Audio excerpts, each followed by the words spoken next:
Welcome, everyone, to our first virtual program here at the Plaistow Library. We're going to go with no masks tonight, so you can actually see us talk. But yes, we have a special program for you here with PlaistowAccess, and we thank Dean for his help with that. We are Facebook Live. We are live on PlaistowAccess, and we will rebroadcast this program later. So tonight we have a special guest. Randall Mikkelsen is a Plaistow resident, local talent. He has worked in the financial, I'm going to read off my crib, financial and political journalist with Thomson Reuters since 1988.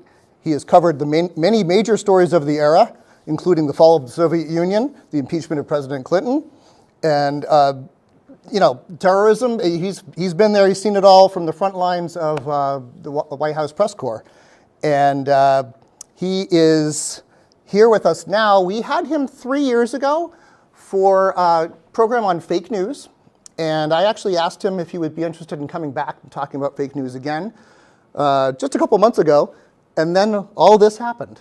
So now he's covering the coronavirus and COVID-19 implications there on financial markets and certainly the health implications. That pretty much cover it, Randall? That pretty much does. Yep, it does. Thank you. So he's got some slides for us that we'll roll through to sort of set the scene, and then we'll talk about the slides and sort of the implications thereof.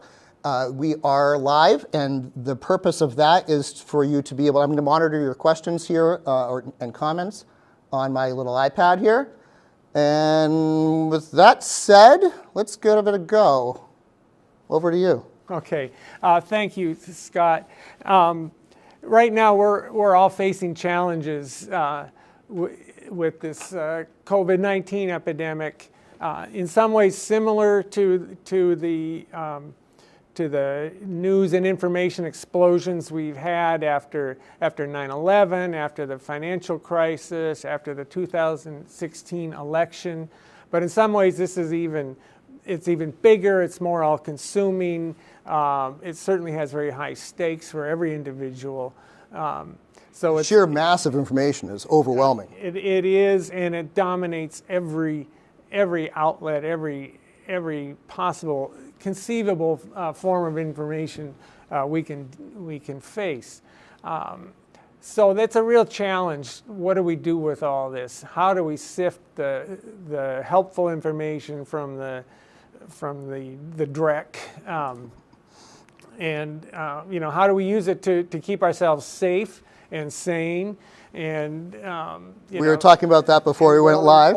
Yeah, we were talking about that before we went live, and we were talking about how you have to sort of limit your intake because it's just too much. It's a fire hose. Yeah, and we'll get to that, kind of how to drink from the fire hose right. and when to put it down. But I thought I'd start and talk to give some examples of some of the misinformation that's out there. You know, we're all hungry for the latest news. We want to know what keeps us safe. We're grasping for some sense of normality and reality. But then there are things that pop up and shake us. This first one, I got a call from my daughter a few weeks ago saying, "Oh, I got this text, and it says they're going to call out the National Guard, and Trump's going to shut down the country for 2 weeks, and it's going to be a total lockdown." And this is the text she was referring to. It says, "Oh, please be advised, within 48 to 72 hours, the president will evoke what's called the Stafford Act, and be prepared for a mandatory quarantine for the whole nation." This was before there was any kind of discussion of a lockdown. What's the date on that? I don't know, but it was early. Just before, early on. Early in March. Yeah. And then I said, well, calm down. And then the military does come out or the National Guard comes out with to keep the peace in certain instances, and the military itself, the armed forces authorized to police in the United States. I said there are states imposing lockdowns, you know, but this sounds shaky to me. There's no source. There's, you know, a friend of a friend told me in the military. But that was common. That spread all over the place. And in fact, the next week, the government did announce recommendations for a 2-week, you know, stay at home policy. It's not something that was enforced by law, but then governors followed suit, and each state developed their own policy with some enforcement teeth.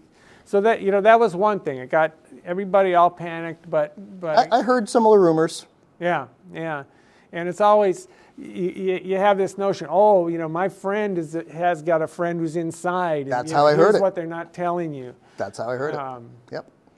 And you know, that may very well be the case, but I've seen a lot of that over the years, and typically, you know, news media or politicians, other people find out and discuss these things before your friend inside, who may or may not be privy to real information, gets wind of it. And it's the kind of rumor you see in war times, you see in all sorts of times of unrest, where things just fly through a nation that doesn't know what the real facts are, doesn't have a handle on things, and is eager for anything new. They're hungry for anything new information that they can hold on to. Yep. Right? And it's like a wild, wild west. Yeah, that's right. That's right. So this next one here, again, just kind of a typical example of what you see. This is a British celebrity. He's on a lot of British television.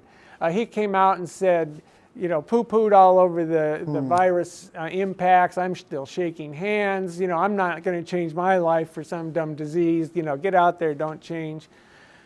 Well, he later came out and retracted that. But the point of putting this slide up is to show that celebrities, they've got to talk. In this modern environment, they've got to have a take on whatever situation's going around. This is going around. Yeah, they got to give their own opinion. So, you know, they will cite what they think their audience wants to hear without giving a lot of thought for the consequence. And once it became apparent to him, he apologized. Another one, we saw this in, of course, in the election period, Russian propaganda.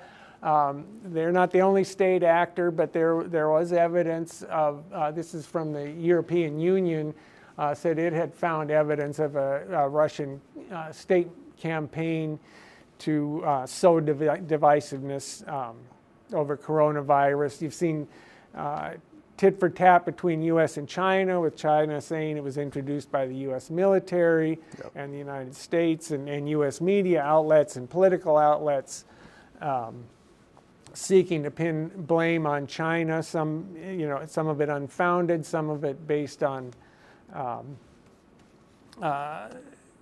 legitimate concerns or facts.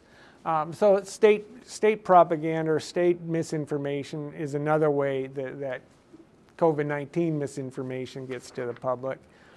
And then there's just scientific confusion, even at high levels. The French health minister suggested that ibuprofen could worsen symptoms of coronavirus and COVID-19. And that caused quite a sensation for a week or two until higher authorities, the World Health Organization and others, came out and said, well, no, there's no real evidence to support this. This was one, small study or whatever. But the point of this is, even officials at very high levels of government get things wrong or misinterpret, and it can cause large impacts. It can spread, around the world as this did. Okay. Well, these sorts of misinformation has real impact.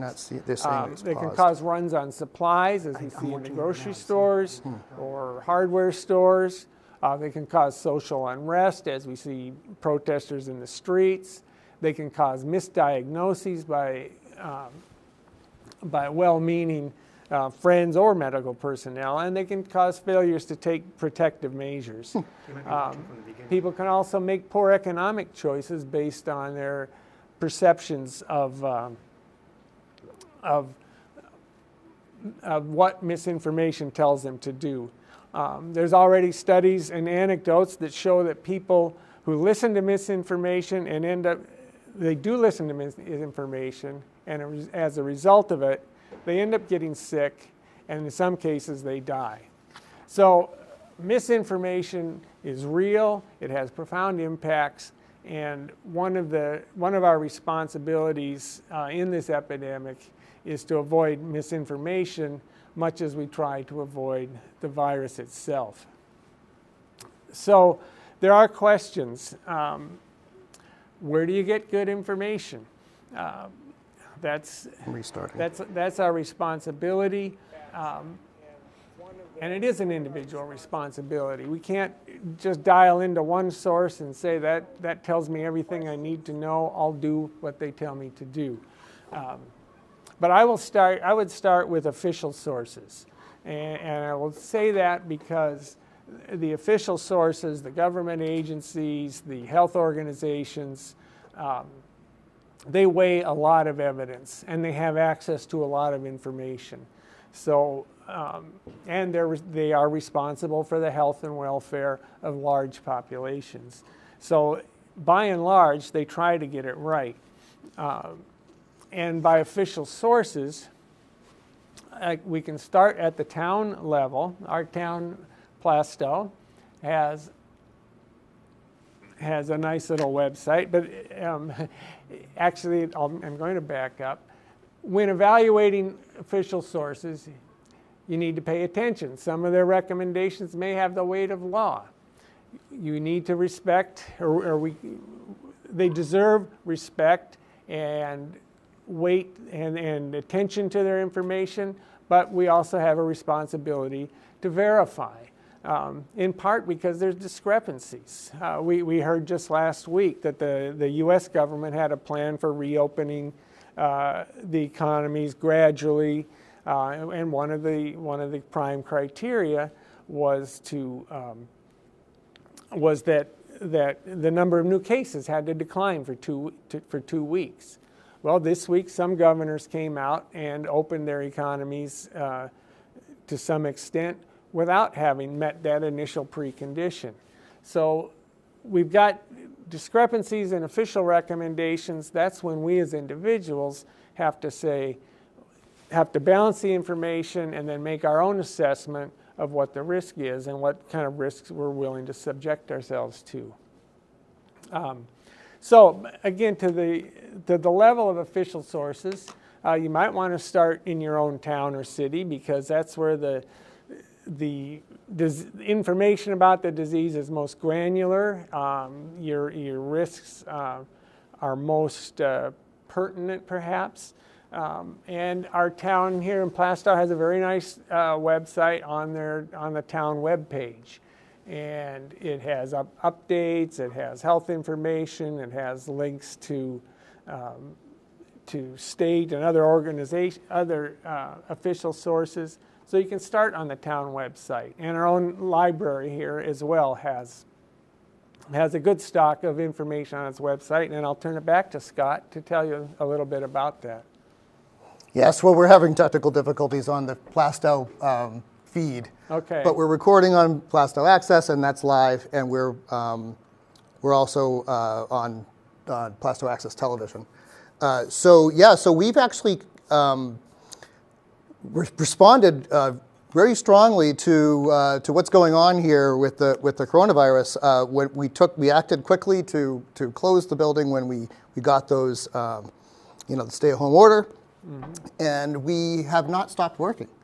And one of the things we've been doing is keeping people informed on the news of the day. We've done email newsletters and Facebook posts almost ad nauseum. I hope we're not doing too much, but we are Also, the hub for, I don't know if you know this, we're the hub for the mask making here in town. Oh, okay. So yeah. people are dropping off the materials, and then they're making the masks, and then bringing them back here, and they get distributed. 5,000 so far, I understand. And I know you can check out sewing machines. And we can dig out our sewing machine. Yeah. Yep. And we are, the story time live with Miss Jen is just a smash.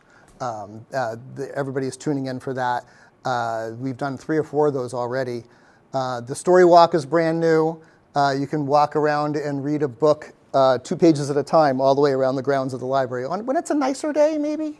Okay, yeah. Not today. And we have, where our digital resources are always open with the Hoopla and Canopy and Overdrive. All those things are accessible for free with your library card. And if you don't have a library card, you can get one. Just fill out our application form on our website. And internally, we've been cleaning and weeding. Do you know what weeding is No. in the library land? No, getting rid of old books, I would assume. Getting rid of old books, and that helps the other books kind of flourish. So we've been pulling those out and reorganizing. And we even have a free book cart for a lot of those books that we've deaccessioned. We actually put them out on the front, and people take those things. But back to the website, we have a page dedicated to our COVID-19 response. And the one, now I personally, I mentioned the fire hose. Mm-hmm. I felt like I was being drowned with information as an information professional. So it's tough. And I've actually just settled on the New Hampshire State Health and Human Services page, the one with the map. Yep, If you have that one. I don't that's know it. that If you rolled yeah. down, if you could roll down, you would see the map below, and you can see that we're sort of on the edge of a hot spot, right, with Salem and. Yeah, right. But Plaistow so far has been pretty good. And of course, Boston is so close, so you got to keep an eye on that. Coming right up. Yeah. Coming right up. Yeah. So we do link to resources there, the ones that we personally, as librarians, feel are vetted, trusted. Okay. What criteria do you use for linking to the page? So, for example, we had a question earlier about how long the virus lives on an item, on a surface, right? Remember? And we, that's not really what we're here to talk about. That's a medical question. But I thought I would share with everybody how I actually attacked that question as a librarian. And what I did is I went to Google and I asked that exact question. I said, how long does the virus last on surfaces? And I didn't even have to put COVID-19 or coronavirus. It knows. Google knows what you're talking about. Yeah. And then I actually went to I do that just to get a lie of the land, to see what sort of things people are talking about on that subject. It's kind of a broad net. And then I went, because I wanted timely information, because I know this information is changing daily. So I went to the tools and I said the past week only. And then I refreshed that and I got some new news that I thought looked legit.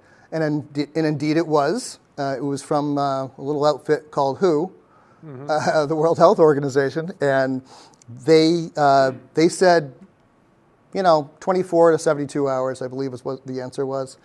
And then just to confirm that, I went a little further and I looked at Harvard Health website. Okay, so you confirmed. And then I confirmed my suspicions. Sources, yeah. And these are trusted sources. Now, I did eschew one link that was at the top of the Google results, and and that's a personal policy. I don't click on the top. Typically, that's a paid commercial, paid placement, and it was somebody I didn't recognize.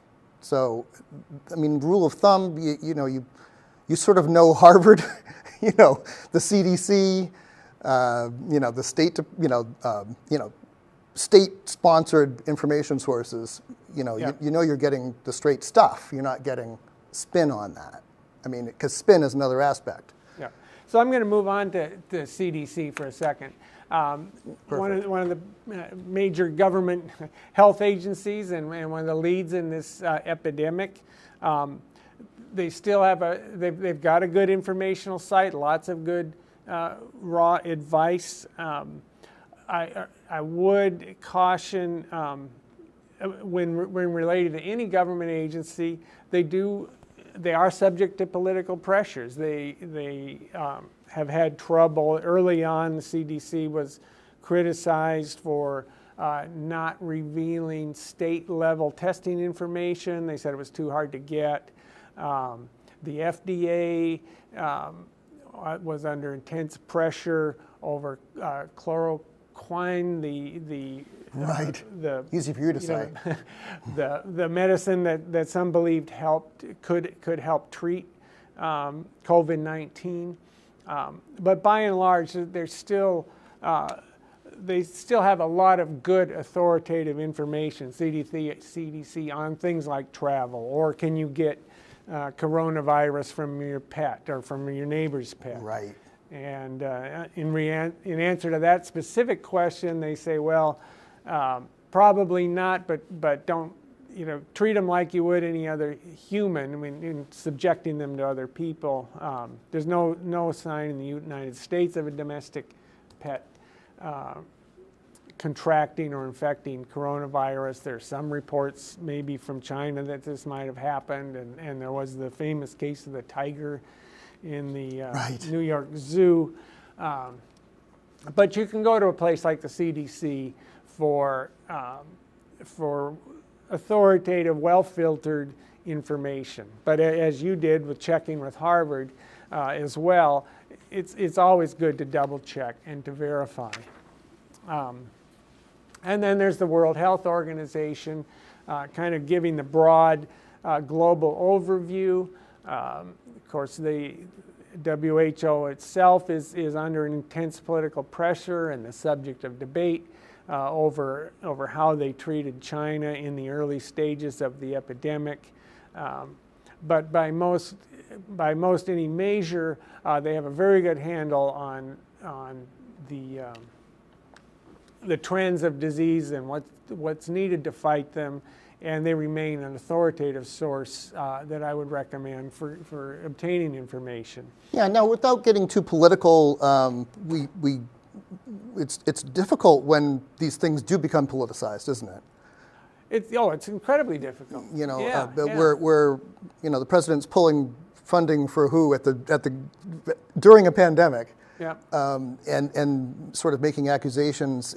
How do you, if you're, say, you're loyal to the president and what he's doing, you believe in what he's doing. How do you square that with what the World Health Organization is recommending? Well, you would say, what is the agenda of each side? Why would they be saying this? Right. And what has been their record about how they evaluate it? You refer to the president. He did at one stage salute the WHO for the steps they were taking in China. Sure. And then reversed his stance. So you weigh that. Which one do you choose to believe? And I'm not going to come down definitively on either side, but then you've got to start going through the record. The reports have come out this week, for example, that the U.S. scientists were embedded with WHO very early on in this, and they had this access to all the information. Right. So you weigh it, and your political philosophy. Let's say you're a small government, live free or die person. You can still believe. You can still hold that philosophy while still assessing the truth of various claims on either side. Right, and even like we were talking about earlier, is this a medical question? Is this a media question? Is this a political question? You have to look at it through those lenses, right? Yeah. Is this, what are they trying to accomplish? What's the... And fundamentally, we're subject to, we're led by political leaders, and part of their job is to weigh interests, right? They weigh the public health versus the economy. They their job is to reconcile competing interests and come up with a solution that's in the best interests of the country. So fundamentally, everything's going to be political, many of your actions. But one hopes that the leaders act, with the broad public welfare in mind. And I'm not saying that they're actually in, they're cross purposes necessarily. I'm just saying, there are sort of lenses that you look through, right? No, and our country does have a fundamental, dilemma. Does everybody stay behind closed doors? And if while the economy withers away, and if you don't, if you go out, are you risking, a larger health and economic crisis if the disease isn't contained? Right. That's a tough decision, and that's why you've got people like Anthony Fauci, who's trying to balance those interests from his position as a health leader, but cognizant of the political pressures to reopen the economy as well. Who he's standing on stage with, Yeah. right? But he's served in that role for quite a long time. Oh, he has, yeah. Was he there when you were there? I didn't know him or deal with him, but I'm sure he was. And he goes back to the AIDS crisis, and he's seen a lot and dealt with a lot, and he has politically managed a lot. Managed his relationships with a lot of presidents in a way that has preserved his credibility and authority as a scientist. Right. And that sort of gets to the.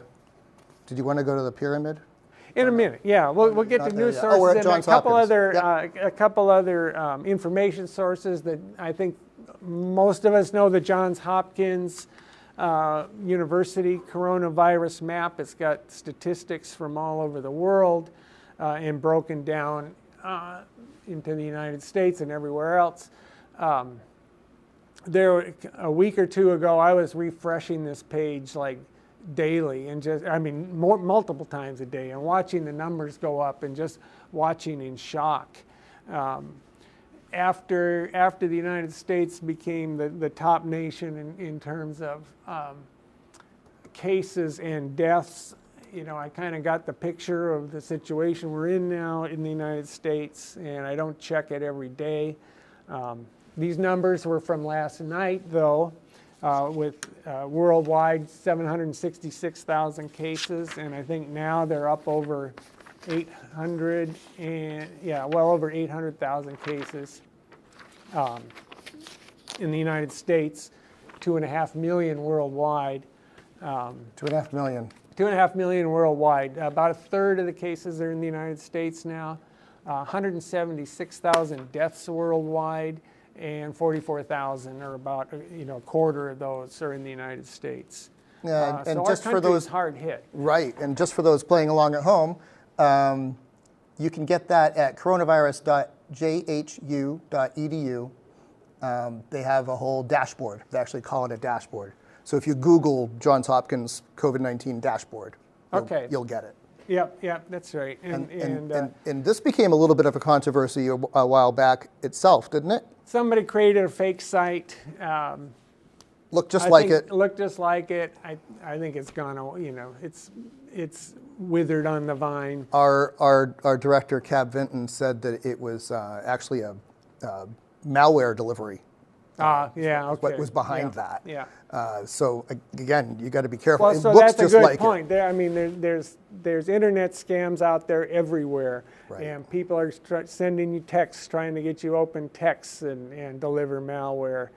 They know about our hunger for information, and the fundamental rule is, if you're not familiar with it, if you don't know what it is, don't open it.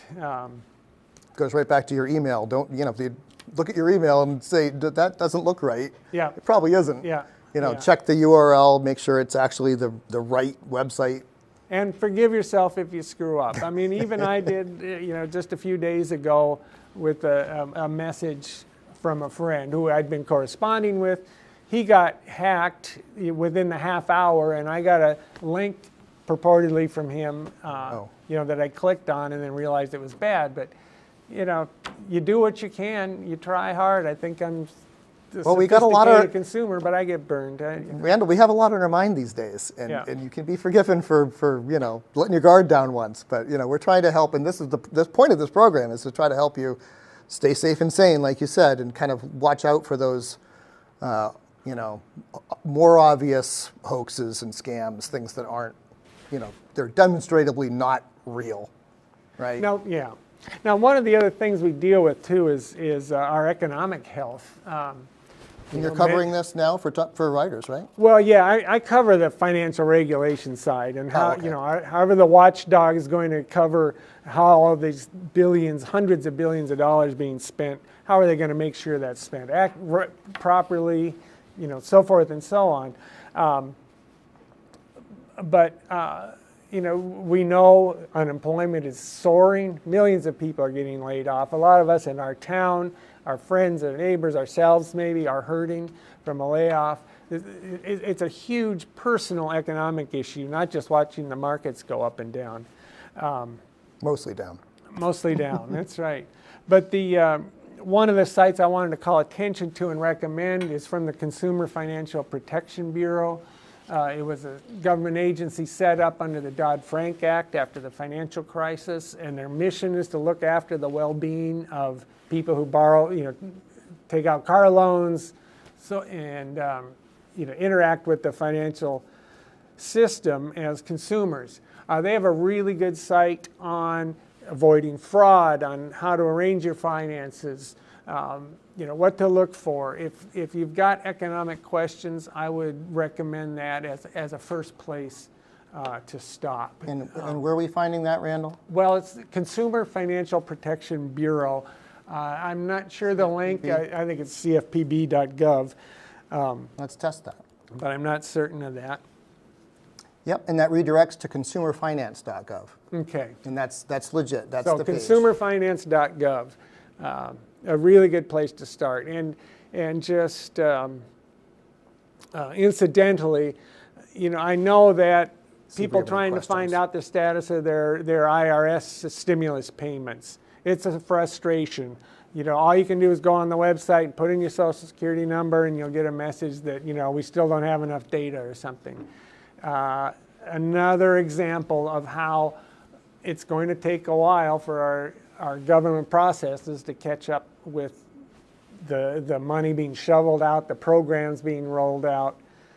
Same thing with state unemployment checks. A big problem for people all over the country is finding out when they're going to get their unemployment, where it's coming from, getting through to the unemployment offices. And in times of frustration like that, it creates a big opportunity for fraud, for people to say, get your stimulus check fast, and we'll help you with your with your unemployment. Just enter your social security number here. There's probably payday loans lining up right now. Payday's probably lining up right now. Like, okay, we can get your stimulus for you early. Don't do that. I haven't looked into the status of payday loans, but that is definitely something that they would do. That's on brand for them. Okay, now, government agencies are all fine and good, but they don't communicate with the urgency or ubiquity of news media do. And I will say, my opening advice here is be limited and be careful. When I started, before I started giving the fake news talks, I had a pretty wide news diet. I sort of took on all comers. I use Flipboard a lot. It's an iPad magazine program, and you can just funnel in all kinds of news sources. And I was getting them from the right and the far right, far left, just trying to read what's out there. Sure. I saw a lot of trash and a lot of hyperbole, a lot of clickbait, things that just got me excited and sucked information out of my brain. So I've limited it. And the two principles are you've got to know your source, know who the news organization is you're dealing with, and even within that, even within a trusted news organization, you need to read critically. one of the valuable guides has been, ever since the last election and the fake news scandal, is this chart on news media bias produced by an organization now called Fontes Media, Fontes Media, and they have a lot of input and there's a lot of debate, but they rank news organizations by bias and quality.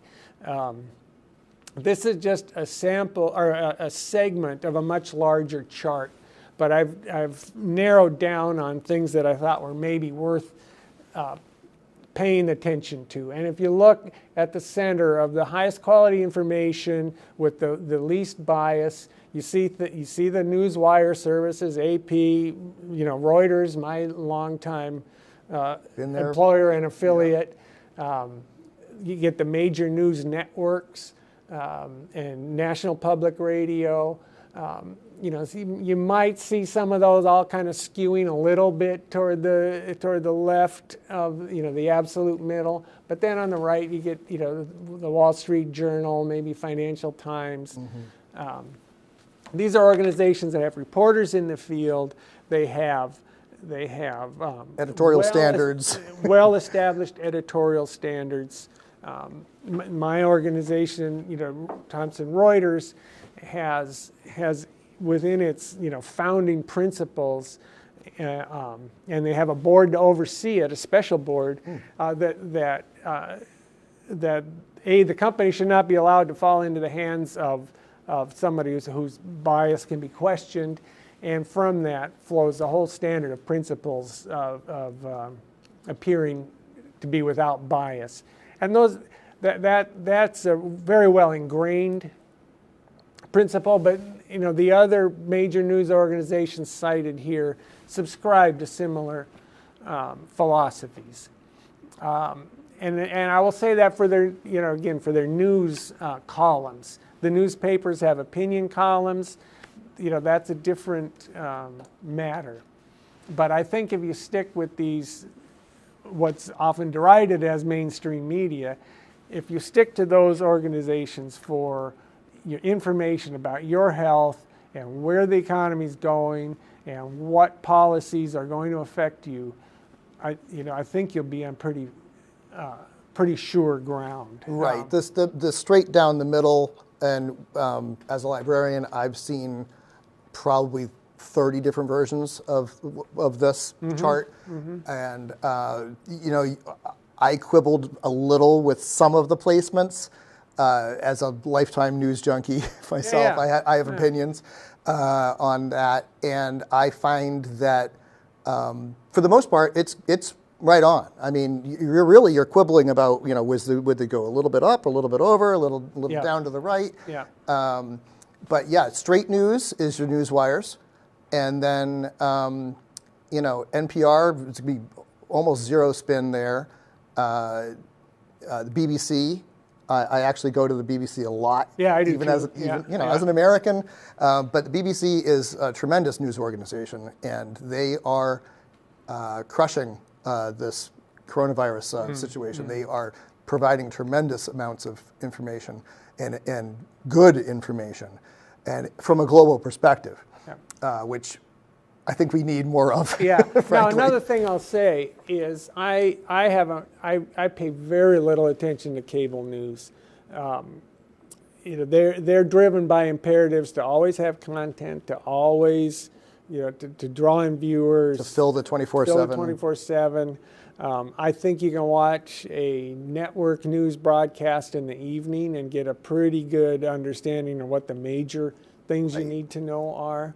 Right. If you want to watch for entertainment and reinforcement of your political beliefs, or if you need a quick hit in the middle of the day, go to a cable network. Yeah, your MSNBC, your Fox, whatever. Yeah. But I'll say a former colleague of mine, Maggie Fox, is a terrific science writer, and she had worked for NBC. She just got hired by CNN as a health reporter. I don't know if she'll be on camera or anything, but I know she's one of the most credible science and health writers I know of, and so she's on CNN, and that encouraged me. Yeah, let's draw a distinction too between the platform, the television channel, and who's the talking head on that channel, right? And that's the, also and the different. website too Right. has its Right. own characteristics. Right. I mean, yeah, exactly. But again, if you're trying to slow your sips from the fire hose and still get good information, Yeah. I'd go for the networks. Sure. And also, I mean, NECN, I respect them a lot. And Channel 9 does a nice job. And they go pretty down the middle. They have good local coverage. And speaking also of local coverage, I've got to say, put in my plug to support your local newspaper. It's vital for communities like ours that we have news coverage. The Eagle Tribune, you may have noticed, they just a week or two ago cut back their publication dates. They only print, I think, 5 days a week now. And local papers all over the country are facing similar pressures because retail shops are closed, and it's these local retailers advertising that keeps them afloat. And they do provide good coverage of what's going on in our community, not just health, but politics and everything else. It's the Washington Post slogan, "Democracy dies in darkness," really applies in a town like ours that has no other source of reliable news coverage. So that's a plug for supporting your local media. Indeed, they ran a great article on our mask making enterprise. Did they? Yeah. Right, Okay. Yeah. very early right, on. Right. Yeah, when we were just getting started. And that's a good community service, Yep. good feature. Associated Press does a nice weekly roundup of fake news around the coronavirus. AP has a website. If you want to just scan through that quickly, a really good source. And I'm running this. You see it on Facebook. Looks deceive. Anybody can. This is a website where you can go on and make your own breaking news image and circulate it. This is fake news at a wholesale individual level. Oh boy. Oh boy. It's just a warning that even if something looks like a news story, you got to check it out. It's very easy to spoof a bank website. Just grab their logo off their page, and somebody can make a website that looks like Bank of America, but it's not Bank of America. Same scenario and here. You see a lot of ones that look to come from a local news station. It'll say like ABC 32 or whatever. Right. And it's just a pure fake news site. Right. So again, know your source, and within that, you still have to read critically. And I'll get to that in a minute. One more fact-checking site, Snopes.com is perhaps one of the most well-recognized. I've relied on it heavily over the years. Yeah, over the years, they've been attacked politically for some of the positions they've taken or debunked, but they try to play it down the middle. Did Trump tweet in 2009 that he would never let thousands of Americans die from a pandemic? Well, no, he did not. And you can go to Snopes and find that out. Yep, it'll debunk something no matter what side of the political spectrum you might be on. It'll debunk it. Yeah, yeah. And it'll parse it too, right? And the same with fact check out of what's that, Tampa Bay? Yeah, They'll parse it too. Well, they'll say, well, this part's true. Right. They'll There's a do kernel of mixed one. truth. They'll say this is partly true and partly false. There's a kernel of truth in there, and that's why it sounds reasonable, and it could have been, but it isn't. And you have to make that extra step to double check before you share it too. Don't share it until you've checked. Yeah, don't share it until you check. But even, let's say you've got the New York Times in front of you, and you're reading a story out of the authoritative New York Times. And again, I recognize there's differences of opinion on the validity of their news, but they follow a lot of the proper protocols for producing good news. But even within that, you've got to read critically. You first of all check the date of the story. So many stories are circulated on social media that may be relevant to a topic, but they're 6 months old, a year old, and they seem like they came today. That's the first check. Check the date. Check the date. In individual stories, you look at what's the source of the information. Is it a primary source? Is it the scientist who discovered this? Is it or who led this study? How does the source of the information that the news agency is citing know their information? Are they an eyewitness? What is their level of expertise? I've seen stories around, sometimes on local media saying, oh, the doctor down the road says, we're all safe, or this is, overblown, or this is underblown, we're all going to die tomorrow. That person may be a trained physician and may have a lot of insight into what's going on in the doctor's practice, but they don't have the experience assembling epidemiological data and making smart predictions on the course of a disease. They're two different things, aren't they? There's doctors and then there's epidemiologists. Yeah, and they both have skills. They both have perspectives. But if you're trying to get an authoritative perspective, it's best to go to somebody with the training, with the expertise and the experience that they really have dealt with this kind of issue before and know where it's going. And we'll see a doctor has said, hold your breath. Right. Or you'll see a doctor has said, take this pill, or don't, or drink, hot tea or lemon water, hot lemon water, whatever. That's one doctor's opinion. Right. And you have to sort of weigh that. What are the 100 chief medical officers of various countries who are reporting into the WHO? What are they saying about what they're hearing from all the people working below them? Exactly. Same thing, scientific validity. A study said this. Well, okay, look into the study. Was one of the big gold standards? Is it peer reviewed? Do other scientists agree that this is a valid study? Do you want to tell the Lancet story as an example? I'll let you.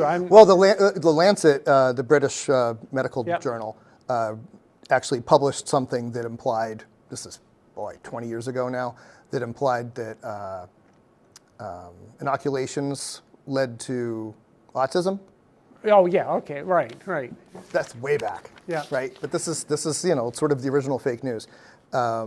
And of course, they've since retracted it, but it's already out there. Yeah, and it's fueled the movement. And so there's that too. Yeah, you have to look for the retraction. And I've seen like news releases from a local university that we've made a breakthrough in coronavirus. Well, that's fine. They're touting their university's skills and expertise. But is this really, in the larger context, is this the miracle cure the nation's waiting for? Right. Probably not. It needs more testing, more validity. No single study will prove anything substantially. There will be multiple studies. Multiple studies. And longitudinal data. And is the information based on data, and is it statistically sound, or is it anecdotes? I had 3 friends who took some drug, and they were better the next day. 100%. But we know that 100% of those 3 friends, right? We know COVID-19 is really unpredictable in its individual impacts. One person is asymptomatic, and another, is found dead on the floor the next morning. So if you have 3 people who got better, that says nothing about the treatment they received. Right. Nothing scientifically valid at any rate. And look at the agenda. Who's benefiting from saying this information? Is it coming from a drug company that would benefit from their drugs being used? Is it coming from a politician who wants to be elected or wants to be reelected? Those are questions you ask. They still may have valid points, but you've got to weigh that and understand it in the context of the story. So we're going on now to social media, which is where a lot of us get all our information from everywhere else. A couple of things. Watch for fake news. We've discussed that. Double check the sources, as we've discussed. Is it, is it a phony source? Is it one you don't know? If you see an article from xyznews.com, do you know anything? Even if it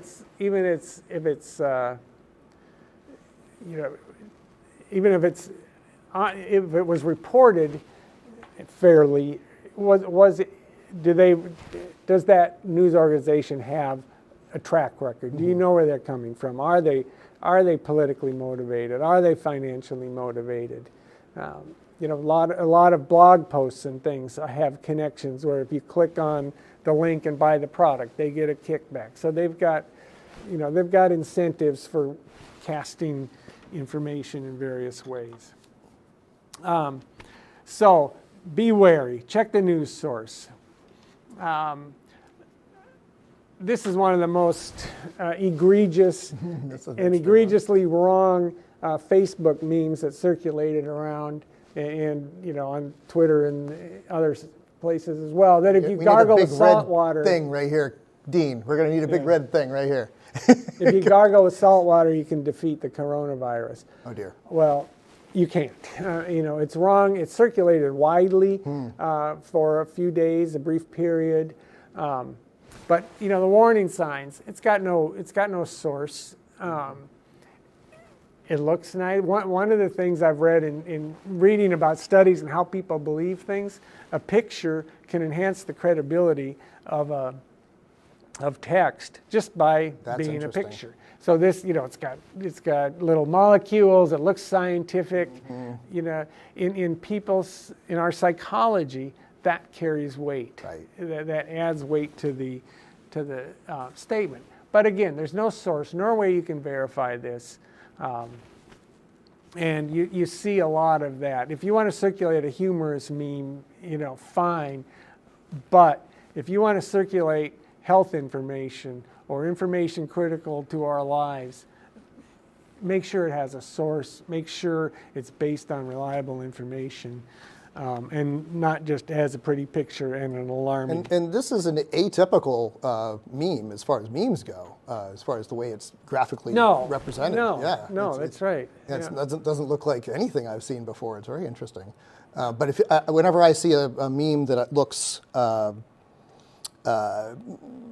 seems to be saying something a little over the top, a little shocking, makes my eyebrows go up, I go to Snopes right away. They probably already have it.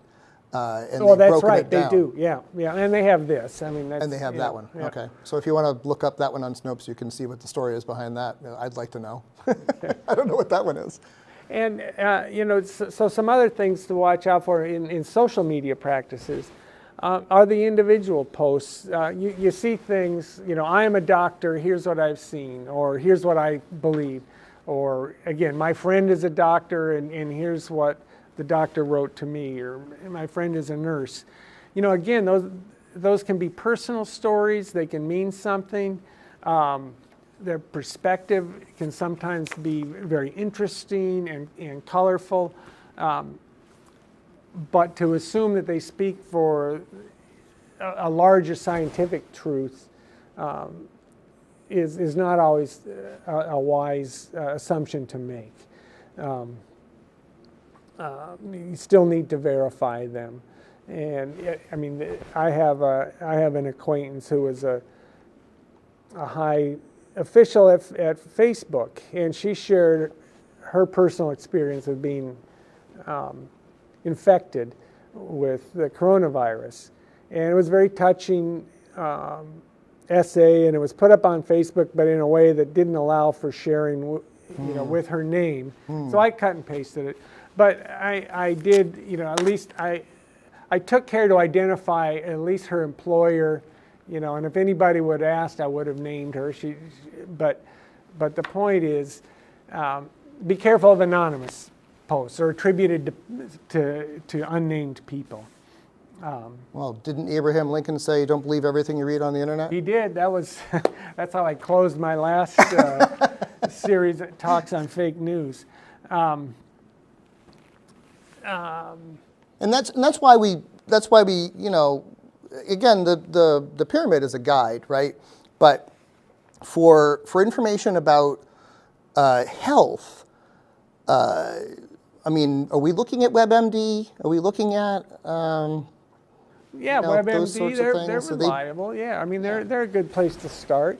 Again, with this, I would say with COVID-19, I would say stick with the CDC, the NIH, the World Health Organization, and your local health authorities, because they're the ones who are really, ahead of the curve. I like the way you organized the sort of your go-to information sources, local to global. Yeah. And let's review those. So we like to look at, say, the Plaistow.com, right, for our information from our local health officers. Yep. And emergency responders, and then there'll be local information there, right? Yep. Anything that's different here as opposed to Sandown or Atkinson, we'll know about it there. Yeah. Right. Exactly. Right, and then like I said, I like to go to the state page, DHS, Department of Health and Human Services. They have a COVID page, and that's updated all the time. And that's the one with the map of New Hampshire. And then we went to where? We went to CDC. CDC. Nationally. Yep. And that's cdc.gov. Yep. Don't be fooled by imitators. That's right. That's right. And then the World Health And then to Organization. the World Health Organization. Which is who.int, I believe. Okay. Yeah. And so sort of in that hierarchy, you're getting the straight poop, as they say, right? Now I will contrast that, and I will say, and I'm sure this will draw some blowback, but I see a ton of misinformation on the Plaistow community Facebook page. Okay, people weighing in. That's social media, right? That's social media. That's not vetted. Personal That's not. impression. Why don't they do this? Why do they do that? Close the borders here. Do this for that. So much of it is unfounded. So much of it is, I think. But I will say, I will plug. James Peck has posted, regular statistics from New Hampshire, infection rates, death rates. That's a helpful little piece of information he posts. Our own library trustee. And he posts it with, without a lot of spin or commentary. Right. And that's the kind of I think we need more of that. that helps the public. Indeed. Yeah. You can make of it what you will. You can fit it into your political philosophy, but if the data's solid, we're at least starting from the same point. A couple other things about social media use. Be very skeptical of health solutions, health measures. Right now, there's no cure. There's no vaccine. The only prevention is to not get infected. So bear that in mind. So breathing into a paper bag in a closet. That might help your anxiety, but it's not going to help with COVID-19. There's no cure here. There's there's a antiviral drug that's shown some positive tests in very early 12 monkeys. People are watching that, but nothing. There's nothing you can go out tomorrow and buy or tell your doctor to give you that has been shown to have any kind of curative or preventative measures. So I'm going to go on from how to evaluate sites to maybe some personal habits, and I'll share some of mine, some of my friends. Again, to avoid sucking on the fire hose.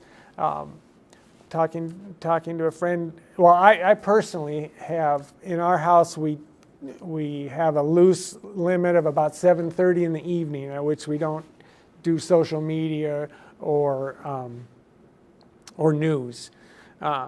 mainly just to ensure a good night's sleep. There were too many times where I'd take a last glance at my phone and read something that would just disturb me for the next hour. So I think it's okay to pause, to give yourself some space to say, I don't have to live this 24/7, in my life. I put this picture up. My friend said his wife instituted a 5 p.m. rule and don't talk about it at the dinner table. Like religion and politics. Well, kind of like that, yeah. But just it's there, it's present. But what else is going on in our lives? Sure. And that's healthy mentally. That's just for healthy mental mentally, health. Yeah. And this kind of this just popped across this morning from the New Yorker. We can obsess over the news, but we can go to sleep because everything will be worse in the morning. So why bother? Why worry? So, with that, again, I'm happy to take your questions, or we can wrap up. And I think we can wrap up. If anybody out there wants to ask us questions afterwards, you can send those by email to programming@plaistowlibrary.com. That's me, and I will do my best to answer those. I may pull you in. Okay, I did get one question I saw on Facebook asking about Mockingbird News, and wasn't that connected with George Soros? And it was a reasonable, it was an interesting question. I looked at it, I couldn't find any references to Mockingbird News other than the CIA in the 60s and 70s had an infiltration program called Mockingbird, and they paid journalists to write, anti-Soviet propaganda or whatever. That was exposed in the 1970s. Yeah, see, we didn't even touch the conspiracy theories that abound. And they're out there too. And again, healthy skepticism, right, Randall? I mean, that's... Yeah, and the other Mockingbird is a foundation run by the jam band Fish that has nothing to do. But even if there was a news organization funded by George Soros, we don't have to read it. You don't have to get your information from it.